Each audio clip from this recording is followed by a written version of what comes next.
Dalam keterangan persnya, Kapolres Lubuk Linggau AKBP Ari Wahyu Widodo menerangkan, dari hasil operasi cipta kondisi dan penyakit masyarakat, pihaknya telah mengamankan sebanyak 120 botol miras dan 300 petasan.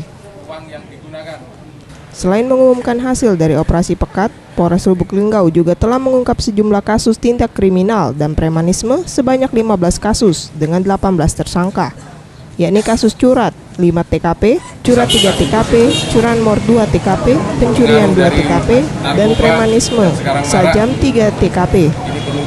Dari hasil pengungkapan kasus ini, Polres Lubuk Linggau juga mengamankan sejumlah barang bukti berupa 3 unit motor, laptop, handphone, mesin genset, serta uang tunai.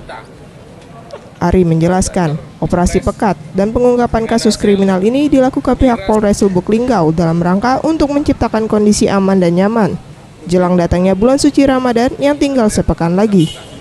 Penindakan reserse 15 kasus dengan 18 tersangka.